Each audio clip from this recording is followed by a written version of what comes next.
Hey, kids.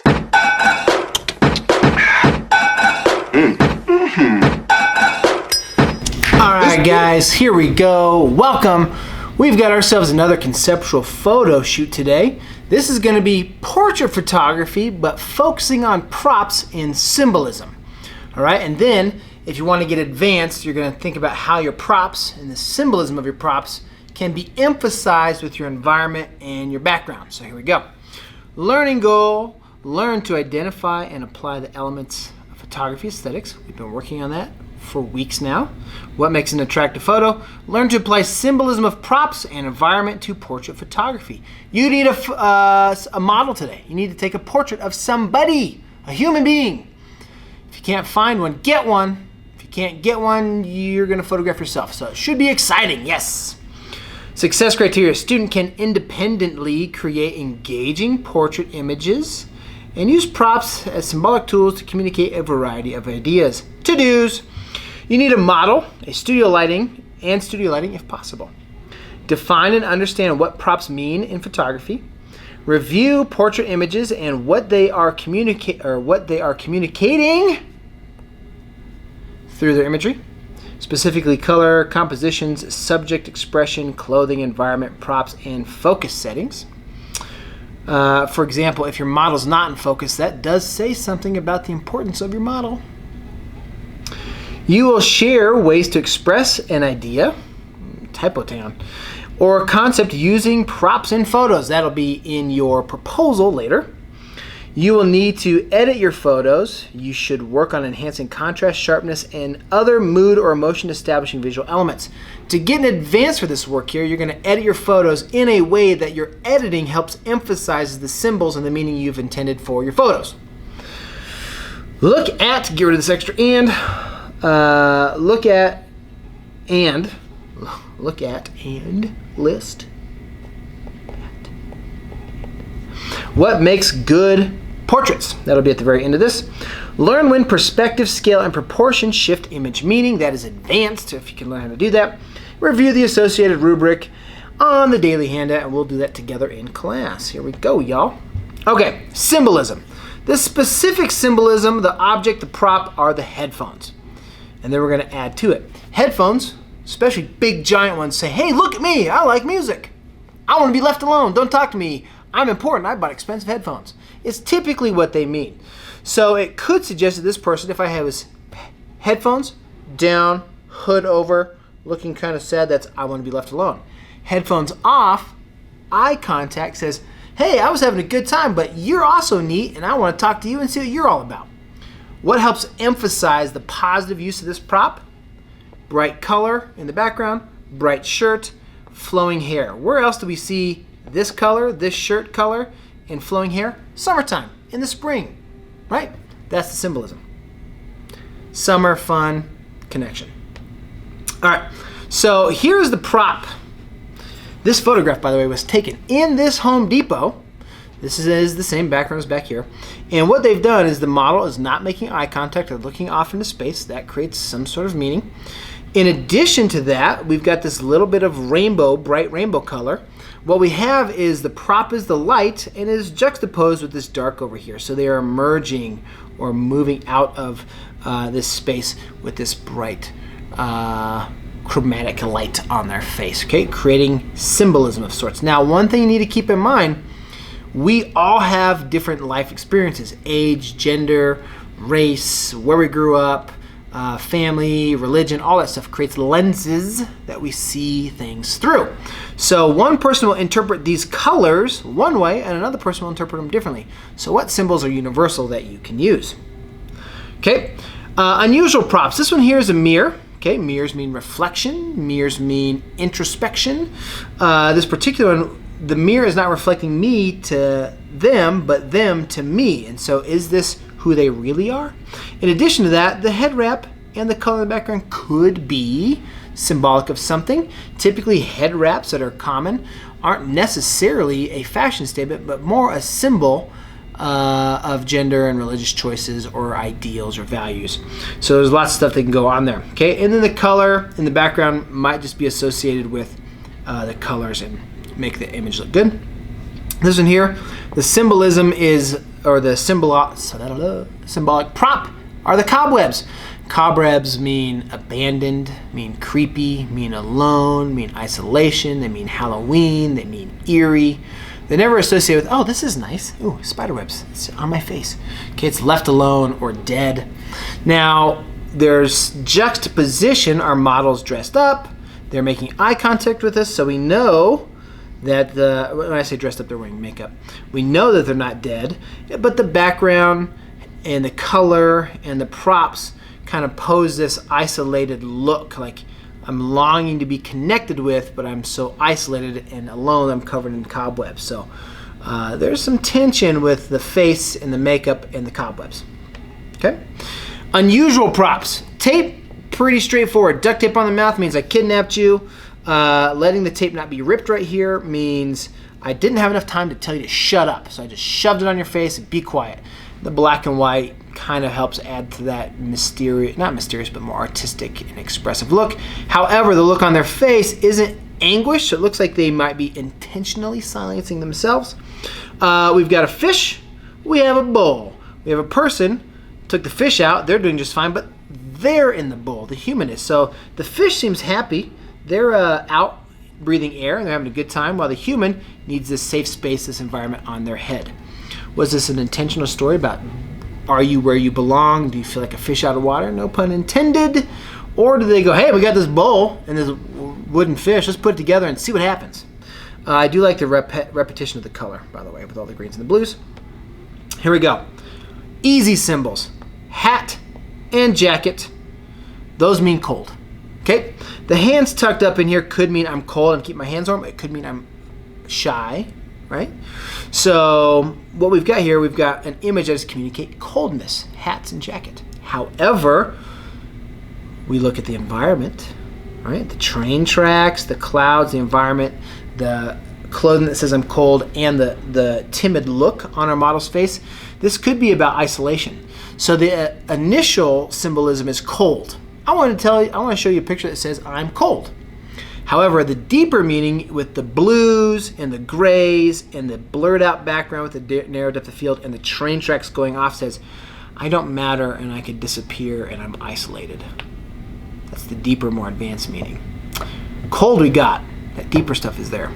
Okay, same story here. We've got our model off here in the distance. This is unnatural because you shouldn't be walking around on a frozen lake in a dress without a jacket.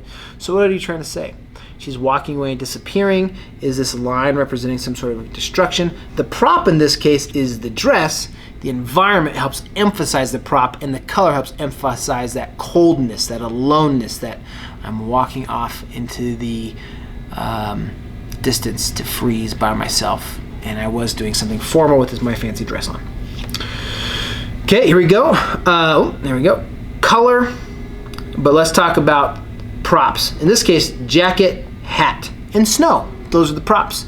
And it says I'm cold. This one over here, we've got feathers and a face. There are no props in the actual picture. Maybe the tear's a prop, I don't know. But what they did is they changed the color and they put icicles on it in post-production to make it look cold. So the editing says cold. The props say mystic, feathery, maybe a witch of sorts, maybe a mystic of sorts, I don't know. While this one over here, the props of the guy here, the props clearly communicate I'm cold. Cold hat, bunched up jacket around the face. So the pose, the props, and then the environment all say cold, cold, cold. But notice, these are about isolation and aloneness. This one here is just about coldness. Okay, color. Now there's not a lot of prop going on here. This is more about environment. Okay, the t-shirt could maybe be a prop, but we've got the environment. The beach.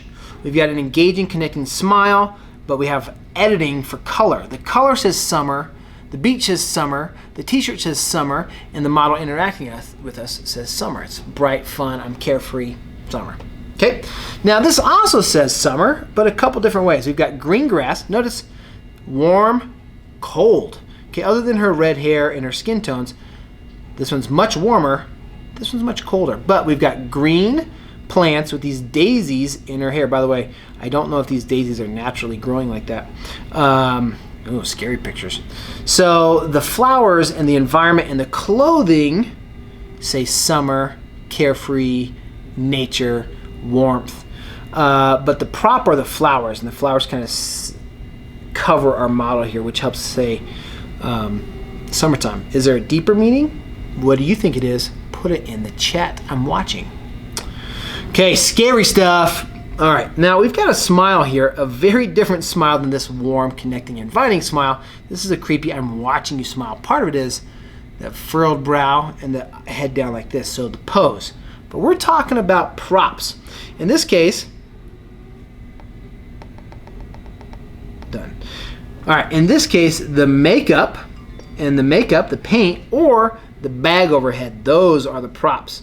So the makeup communicates clown, communicates circus, communicates performer. The target communicates hazardous behavior, maybe dangerous behavior. I think of a knife thrower.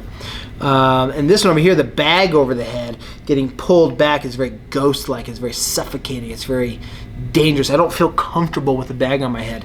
It feels scary. Now, the environment really helps communicate darkness, aloneness, capture. The face, the scream, the mouth, the pose also helps communicate that dark, creepy feeling. Notice these are much darker, colder, earth tone colors in the background, and that helps communicate symbolism. Okay, isolation, no props, but they are by themselves. Let's dig a little deeper in this next photo here. Here's the prop, 2 chocolates. It took me a while to look at this. We have 1 person, 2 chairs, a stack of books that are just piling up, and 2 chocolates by the door. My guess is that prop, albeit not in the hands of our model, are communicating a loss of someone. There was someone to share things with, and now that someone is gone. Plus the black and white, and notice the light is here and not on our model. All those things say that this person is alone and out of the picture because they have lost somebody. Deeper symbolism. The window is the prop in this case, but it could also be the environment. But having a picture of someone where we can't see them and they're invisible kind of talks about them fading away. Now, props. Poor use of prop, good use of prop. I play soccer. Here's a soccer ball on my head. It's a great photo. We've got good color, we've got good lighting, we've got a great background, we've got great depth of field, but the prop use is not good. It's just a soccer ball on your head, so I'm assuming you're either silly, you're going, look, I'm silly, or you like soccer. I don't know. This one here, I assume this young lady plays hockey. We have got a hockey stick, we've got a hockey jersey, we've got an intense look. She's engaging with us as the viewer. We've got this dark, cold background. That says hockey player. This says I like soccer balls, and they make funny hats. Not a good use of props, okay? Now, both communicate happy, right? We got a smiley face, happy. Not a smiley face, but we have bright colors, pink and yellow, and all this confetti blowing in the wind. So even though this says happy, the color and the environment of this room that's been spray painted by themselves and the graininess of the picture says, I'm not actually happy, I'm putting on a fake face. While the one over here with all these bright colors says, it's carefree, it's blowing into the wind, it's confetti, it's celebration, it's bright, it's exciting, it's fun. The confetti's the prop, the balloon's the prop, they both mean happy, but the way you add your color creates a deeper, more intense meaning. All right, I looked up this quite a few times. I said happy photography, and I saw bubbles a lot. So bubbles are kind of carefree, or kind of childish, or kind of summery. So they all have different elements to them. Now this says, I'm just delighted and happy and having a good time. That's further emphasized by our model's face. You don't ever see people blowing bubbles going, oh, I'm mad at bubbles. They're always happy. Okay, there's commentary about the joyfulness of bubbles. Okay, now what's interesting is the choice of bubble wand, which looks like a stick or a reed tied into a wand, is very interesting. It says something different than a plastic wand, right? This bucket of soap where he's getting his bubbles from says something very different than a plastic bottle from the store. But nonetheless, the face and the bubble says, I am happy and delighted. So that bubble is the prop. It says happiness. I think more bubbles would be even more exciting. And then the face and the expression helps emphasize that. Okay, what makes a good portrait? Lighting, check. Focus on the eyes or the face, check. Creative or accurate color. Creative color helps tell a story. Accurate color helps put me there as the viewer. Pick one or the other. Fun poses and an engaging model. The model should either engage with the prop or engage with me, the viewer, you, the photographer. Intentional depth of field work. Limit what you see. Notice it's about the boy, not the foreground, not the background. It's about the boy and the bubble and that experience he's having. So limit what's in focus using depth of field. Interesting props. A quick story. You should be able to find a story in any of these images here. Okay, so find that story. Quick, easy story to digest. Close compositions. Get close to your model. And that's going to help with the most important thing. Above all, connections. What makes a great portrait?